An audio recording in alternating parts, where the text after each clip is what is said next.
కళలు సంస్కృతి అధ్యయనం పరిరక్షణ సదస్సులో పెద్దలుగా వచ్చేసినటువంటి పెద్దలు గౌరవనీయులు కోదండరామ్ సార్ గారికి, అదేవిధంగా శ్రీనివాసరావు సార్ గారికి, మరియు ముఖ్యంగా మనల్ని అందరినీ ఇక్కడికి ఆహ్వానించినటువంటి తన జీవితం అంతా కూడా పరిశోధన, సేకరణ, వాటిని భవిష్యత్ తరాలకు అందించాలన్నటువంటి కృతనిశ్చయంతో పురాతనంగా వాడుతున్నటువంటి మరి అంటే గిరిజనుల యొక్క జీవన విధానంలో వాడినటువంటి నిత్యం వాడుతున్నటువంటి వస్తువులు కావచ్చు, ఆటపాటల ద్వారా వాడినటువంటి వస్తువులు కావచ్చు, ఇతర దళిత గిరిజన బహుజన అన్ని వర్గాల యొక్క మరి సాంస్కృతిక సంపదను సేకరించి ఈరోజు వాటిని ఎక్కడ పెట్టుకోవాలి అనేటువంటి ఒక తపనతో ఈ యొక్క సదస్సు జరగడం అనేది బాధాకరం. నన్ను ఇక్కడికి ఆహ్వానించినటువంటి పెద్దలు మన జయదేవ్ తిమ్మరావు గారికి, ఈ సభలో పాల్గొన్న మీ అందరికీ కూడా పేరు పేరున వందనాలు, ధన్యవాదాలు తెలియజేస్తా ఉన్నాను.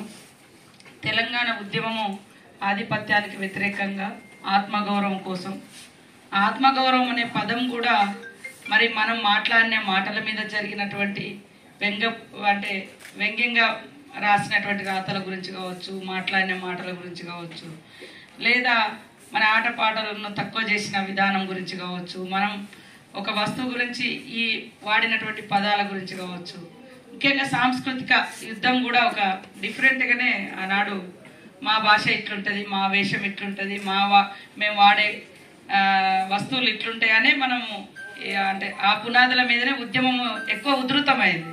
దాంట్లో మీరు అందరూ కూడా చాలా పెద్ద ఎత్తున పాల్గొన్నటువంటి వాళ్ళు.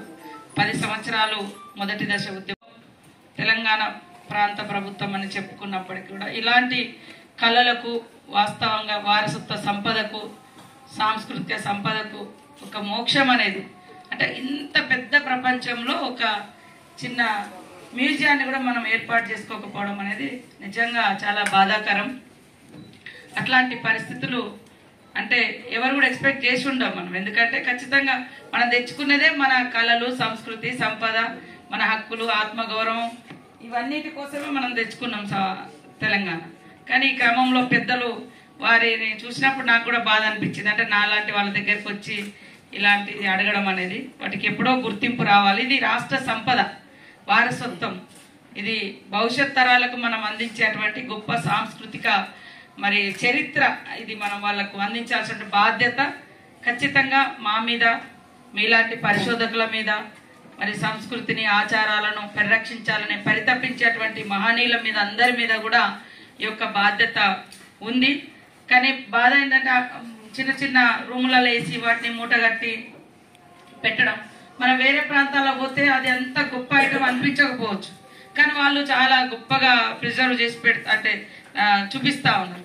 మన దగ్గరకు వచ్చినప్పుడు అలాంటి పరిస్థితి లేకపోవడం అనేది బాధాకరం. తప్పకుండా నేను ఈరోజు జూపల్లి కృష్ణారావు గారితో కూడా మాట్లాడి తొందరలోనే సీఎం గారి, మా సోదరుడు పృథ్వీ గారు కూడా ఇక్కడే ఉన్నారు, మరి మిగతా వాళ్ళందరూ కూడా ఉన్నారు, తప్పకుండా సీఎం గారి దృష్టికి కూడా తీసుకెళ్లి ఇది మన రాష్ట్రానికి ఒక హానర్, గౌరవానికి సంబంధించినటువంటి కళగా